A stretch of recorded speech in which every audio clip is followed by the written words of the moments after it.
All right, let's talk about building your financial future, one simple step at a time. We're going to forget all the confusing jargon, all the complicated spreadsheets. For the next few minutes, we are just creating a clear, simple roadmap that literally anyone can follow. You ready? Let's dive in. So let me ask you this. Does thinking about your money make you feel kind of overwhelmed? A little confused? Maybe even, a bit stressed out? If you're nodding along right now, I promise you are not alone. It can feel like this big, complex puzzle with a bunch of missing pieces. But the truth is, the basic ideas behind it all are surprisingly simple. And look, this isn't going to be some boring lecture. Think of this as your financial map. First, we're going to figure out exactly where you are right now, and then we're going to chart the clearest, most direct path to where you really want to be.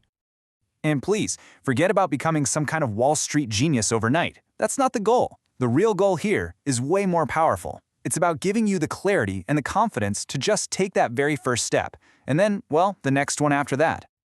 Okay, so every single solid plan starts with one thing you absolutely cannot skip: knowing your numbers.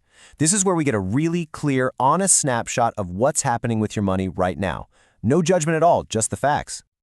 The most important idea to get your head around here is cash flow. I know, it sounds a little technical, but I promise you, it's super simple. It's just the money that's coming in versus the money that's going out. Your income versus your expenses. Seriously, that's all it is. And it really can be this simple. Just a list of what's coming in on one side and what's going out on the other. Now remember, the goal here is not to feel bad about what you're spending your money on. It's just to see it, just to be aware. Honestly, seeing the numbers laid out just like this is often the single most powerful step you can take.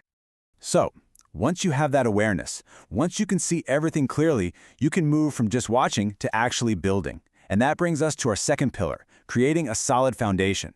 This is how you really take control and build a system that works for you, not against you.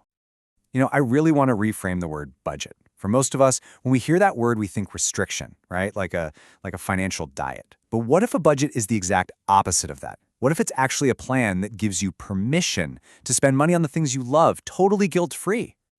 A fantastic place to start is the 50-30-20 rule. It's such a simple framework. Basically, 50% of your income goes towards your essential needs, like housing and food.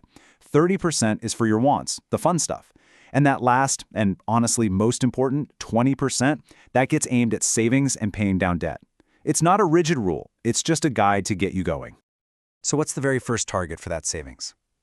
A starter emergency fund. Your first mission, if you choose to accept it, is to save $1,000. Now, this isn't for a vacation. This is your buffer.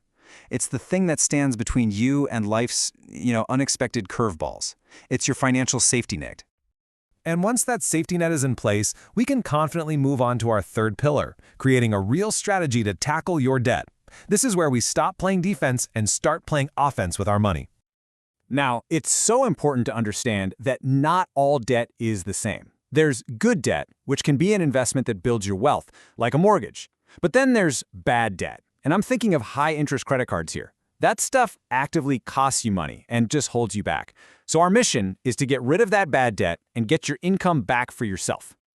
One of the most effective ways to do this is called the debt snowball method. And the reason it works so well is because it's built on a psychological win. Here's what you do. You list out all your debts, from the smallest amount to the largest. You keep paying the minimum on all of them, but you throw every single extra dollar you have at that smallest one. Once it's gone, poof, you get this huge boost of motivation. Then you take all the money you were putting towards that debt and roll it, like a snowball, into the next smallest one. It's all about building unstoppable momentum.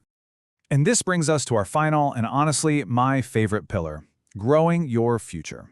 Once you're in control of your money, once you have a plan for your debt, it's time to make your money start working for you.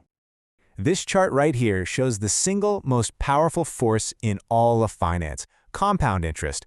It's basically the idea that your money makes money, and then the money it made also starts making money. Just look at the insane difference it makes to start at age 25 versus just 10 years later at 35. That gap isn't just money, my friends, it's time. And when you're investing, time is your absolute greatest superpower. Warren Buffett said it perfectly. The small, consistent things you do today, they're like planting a tree. Every dollar you manage to save and invest is like a little seed that one day will grow and provide for the future you want. So we've built the roadmap, piece by piece, but all this knowledge doesn't mean anything without action. So let's pull it all together and focus on what really matters right now, taking that first step. It really all comes down to these 4 things. Number 1, know your numbers. See where your money is going. Number 2, build your foundation. Get a simple budget and that starter emergency fund. 3, tackle your debt with a focused plan. And finally, number 4, grow your future by investing as early as you can. Knowing all this is great, but it only becomes powerful when you do something with it. So I'm going to leave you with this one question.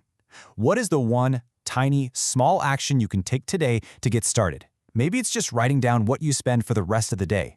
Or maybe it's opening up a savings account online and calling it emergency fund. Whatever it is, just remember, the best time to start was yesterday. The second best time is right now.